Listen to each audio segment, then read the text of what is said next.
Women, we, generally speaking, are the problem. We are. We don't have as much testosterone, which is linked to regulation, emotional regulation, and linked to being more content long-term in relationships. This is a generalization, but in general terms, we are the problem. We have relational perfectionism, and we're looking for problems in every single tiny little detail. I know, because I'm a woman. I've been one. I've been the problem, okay? And I'm not saying this to make you feel bad. We can laugh about it. It's so silly. We have a different body. We have a different body. We are women and they are men. But we need to be able to take accountability, because generally we are the ones that have the problems, and we are the ones that don't let things go. We're the ones that let things bother us more. Of course, don't take abuse, don't take actual bad behavior, but in general, we are the problem, and it's fine. We can relax if we just acknowledge it. You can soften and everything's going to be okay. You can laugh at your body. Your body is crazy. We're full of hormones. Every single month it's telling you to kill yourself and then go and marry someone. It's crazy, but it's fine. You're going to be okay. But soften into it. Find a partner that you can laugh about it with, and acknowledge that in general, we create the problems. Nowadays, people find out about therapy words and weaponize them and don't even use them correctly, and it's just like a way to deflect on them and not take accountability. Like, no, girl, just because like this man didn't end up liking you doesn't mean he's a narcissist and an avoidant. Sometimes you just so happen didn't work out. Like, no, it's not toxic just because somebody called you out. And no, someone's not a narcissist just because they were kind of rude to you.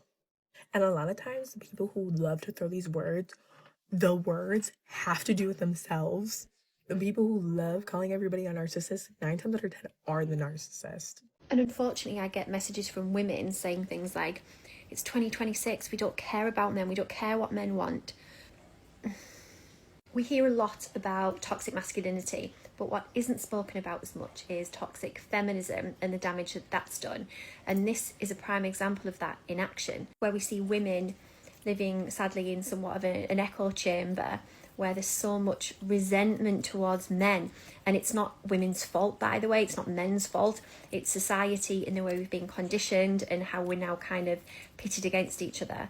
And the fact that some women are being so triggered and so offended by what I'm saying, which to me isn't very controversial at all, actually. I understand why in this climate in society, why some people might perceive it as controversial, but ultimately I'm just trying to encourage people to have happy, fulfilling relationships with each other and with yourself.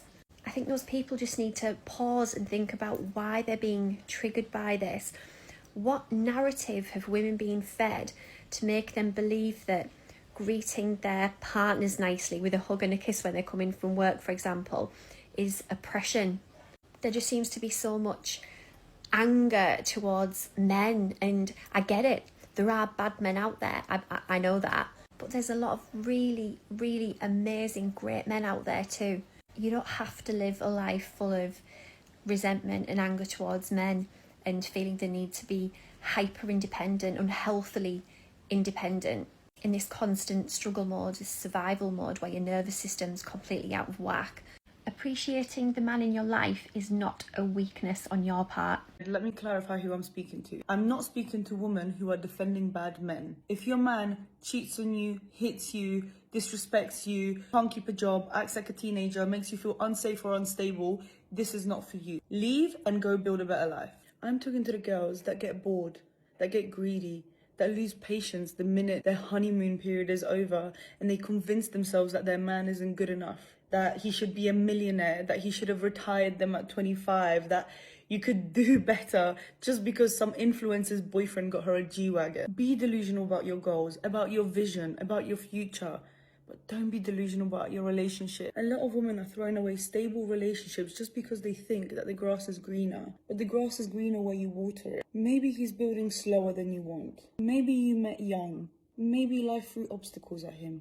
That doesn't mean he's not trying. Most men are trying. They want to provide. They want to retire you one day. What you see on social media is not true. Most men are trying to figure themselves out in their 20s. In their 30s, they build. But real financial freedom often comes much later than that. Don't let social media distort your expectations. So if you have a good man, stick by him. Build with him. Support him. Encourage him. Keep him accountable without treating him like he's an employee failing to hit his KPIs. Man cannot perform in a relationship where he's constantly measured, compared, and resented. Stop expecting a finished product. Help him help you. Be his peace, be his calm, not his competition. And stop comparing him to men that you see online, where most of them are either lying or spending money they don't have. Have faith in your own team. Because if you leave a good man over delusion, you will end up alone, starting from scratch, yet still thinking about him. The fact a woman is able to admit this is out of the ordinary within itself, but you will hardly ever see other women agreeing to these statements, even though they are generally true. True dat. She's right. Therapy language didn't heal people, it upgraded their excuses. Now everyone's got a psychology degree from TikTok University. A guy loses interest, narcissist. A woman gets called out, toxic. A relationship ends, attachment disorder. No, sometimes it just didn't work, and that's life. Accountability used to be normal. Now it's treated like abuse. Being told, hey, you messed up isn't gaslighting, it's feedback. Growth isn't memorizing buzzwords, it's recognizing patterns in yourself. Therapy was supposed to build responsibility, not erase it. Poor, deluded females. She's right. The anger didn't come from nowhere, but staying angry turns into an identity. At some point, empowerment quietly mutates into resentment, and resentment poisons intimacy. Toxic feminism isn't women wanting rights. It's women being taught that needing a man is weakness, and appreciating a man is submission. So everything masculine gets reframed as a threat. Leadership becomes control, provision becomes manipulation, affection becomes oppression. Living in constant, I don't need anyone mode keeps the nervous system stuck in fight or flight. That's not freedom, that's survival. Healthy relationships aren't built on dominance or independence Olympics. They're built on cooperation, gratitude, and mutual respect. You got that right. There's a massive difference between leaving a bad man and abandoning a good man because fantasy crept in. Abuse, cheating, instability, walk away immediately, no debate. But boredom isn't betrayal, slow progress isn't failure, and a man not being a finished billionaire by 28 isn't a character flaw. That impatience is being fueled by comparison culture, not reality. Social media sells highlights, not timelines. It turns rare outcomes into expectations and convinces women that stability is settling. Meanwhile, most men build quietly, unevenly, and under pressure, especially in their 20s and 30s. A man grows faster when he feels respected, not audited.